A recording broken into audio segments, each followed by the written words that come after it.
तो अब मेस 1 के लिए इक्वेशन लिखेंगे।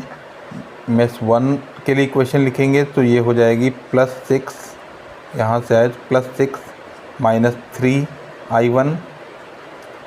अब ये कॉमन ब्रांच के लिए लिखने जा रहे हैं तो this minus this, -6i1 -i2 = 0। इसको थोड़ा सिंप्लीफाई कर लेते हैं। 6 -3i1 -6i1 minus minus plus हो जाएगा, ये 6i2 = 0।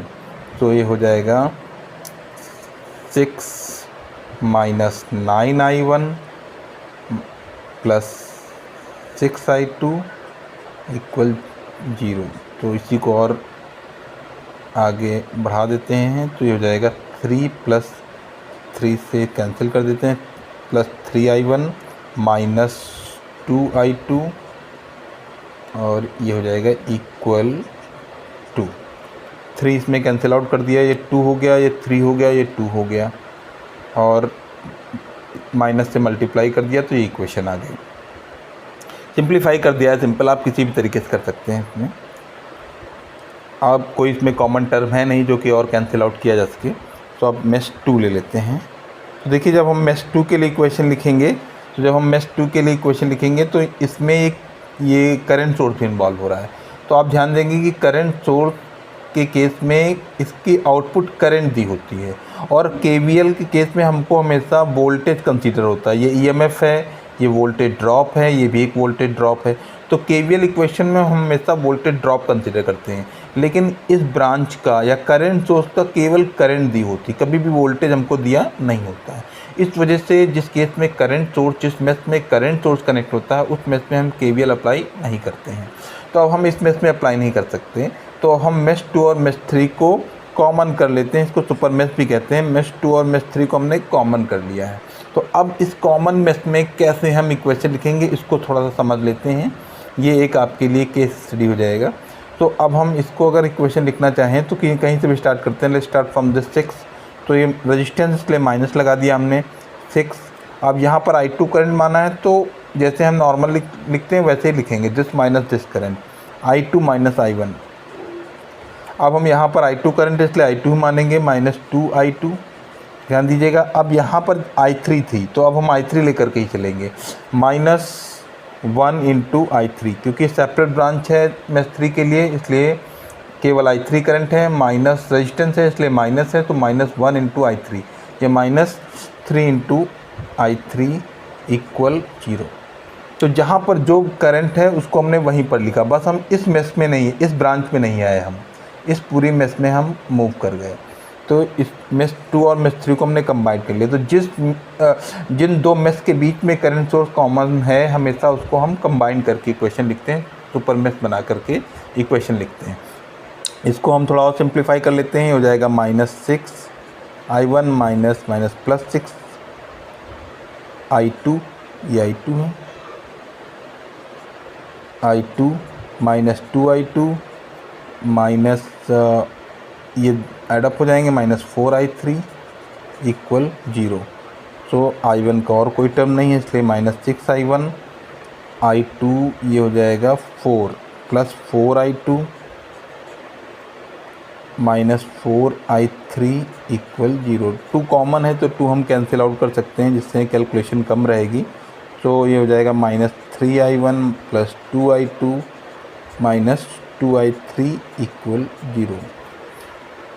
अब देखिए यहाँ पर 3 वेरिएबल हैं, I1 I2 I3, 3 वेरिएबल हमारे पास हैं और 3 इक्वेशन होनी चाहिए। तो अभी हमारे पास एक ये इक्वेशन बनी, एक ये इक्वेशन बनी। तो मेश एनालिसिस में हम मेश की हेल्प से ही इक्वेशन बना सकते हैं। तो हमने एक इस मेश से बनाई और इन दोनों मेश को कॉमन कर लिया। तो ये अब हम इस आउटर लूप को यूज़ नहीं कर सकते मेश एनालिसिस में, आपको ध्यान देना है। तो हम कैसे इक्वेशन बनाएं? एक इक्वेशन हम इस मेश में इस करंट सोर्स से भी फॉर्म कर सकते हैं। ये एक ध्यान रखना है, करंट सोर्स से भी हम एक इक्वेशन फॉर्म कर सकते हैं। कैसे कर सकते हैं कि I3 करंट हमने माना है कि I3 करंट आपकी अपवर्ड है और I2 करंट माना हमने कि ऐसे है। ध्यान दीजिएगा, इस ब्रांच के पास आकर के देखें यहाँ पर, तो यहाँ पर I3 अपवर्ड जा रही है और I2 डाउनवर्ड, और इस मेश में जो करंट फ्लो होगी वो I3 और I2 का ही इफ़ेक्ट होगा। इस मेश में जो करंट फ्लो होगी इस मेश में वो I3, I2 और I1 का इफ़ेक्ट होगा, यानी I1 और I2 का डिफरेंस होगा। जो भी करंट बड़ी होगी उसी की दिशा में करंट फ्लो होगी।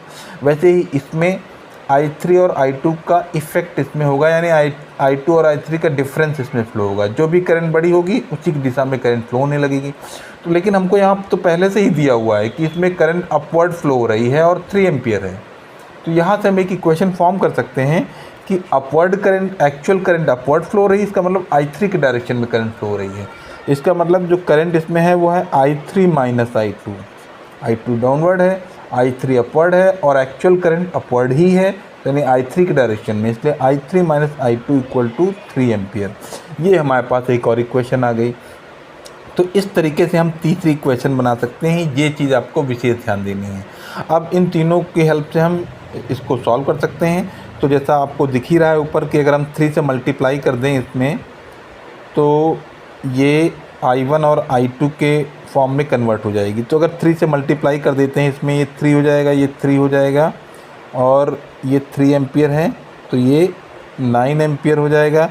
ये 3 ऐड अप कर दें, ये तो ये 3 से 3 कैंसिल आउट हो जाएगा और ये ऐड कर रहे हैं इसलिए यहाँ पर माइनस I2 माइनस ऐड कर रहे हैं इसलिए ये हो जाएगा माइनस I2 माइनस 2I3, ये minus I2 minus 2I3 equal 9। ये इक्वेशन 4 बन जाएगी। तो हमारे पास ये I2 और I3 के टर्म में एक इक्वेशन आ गई। और सॉरी,